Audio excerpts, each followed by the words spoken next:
Alright, it's another video na naman tayo today. So guys, ito napakahalaga tong i-share ko sa inyo. Kasi isa ito sa mga kailangan nyo matutunan kapag kayo ay nagmamaneho na. So this is my newbie ring. So kailangan natin pag-aralan yung mga pag-maneuver. Tapos tignan nyo rin yung mga sitwasyon kung kayo ba ay makakaabala.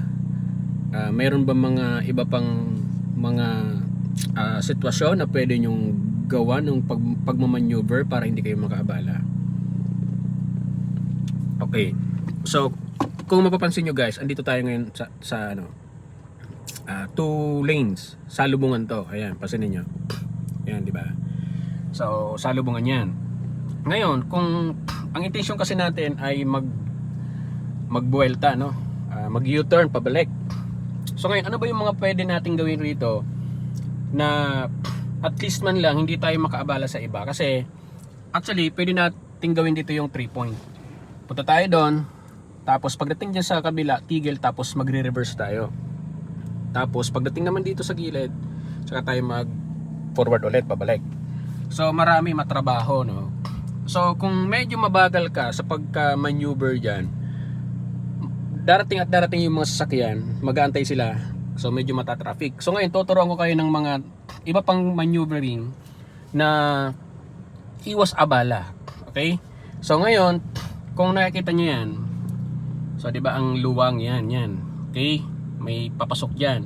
So pwede natin yang gamitin para kayo ay makapag-maneuver. So ibig sabihin nun, pwede tayong umatras dyan or mag-reverse. Pagkapasok natin ng reverse dyan, so makakabalik na tayo papunta ron. So yun yung pwede natin gawin para hindi na natin gawin dito yung mismo sa kalsada na to. Kasi baka mamaya marami mga paparating. So syempre titigil sila, mag-iipon sila doon. So ngayon, ang gagawin natin ngayon, syempre forward tayo hanggang sa malagpasan lang natin ng konti yung aatrasan natin. Okay? Kasi dyan, kahit mabagal kang nagmamaneuver dyan, okay lang. At least free yung kalsada. Marami pa rin makakadaan. So, okay. So, forward tayo guys.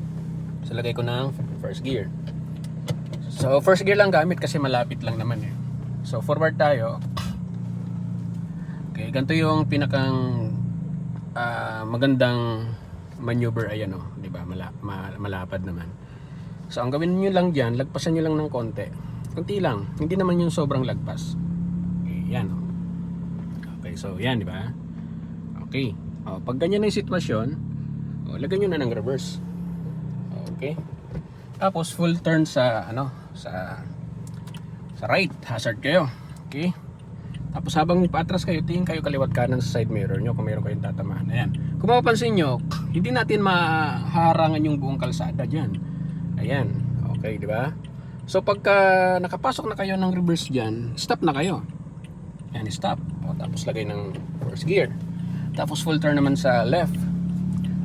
Yan. Okay, tingin kaliwat kanan. Okay. Ayan, napakadali lang. Then that's it. Nakapag-maneuver tayo na hindi tayo nakakabala. Right? So hopefully guys, nakatulong sa inyo ang video na to, especially dun sa mga nag-aaral pa lamang mag-drive.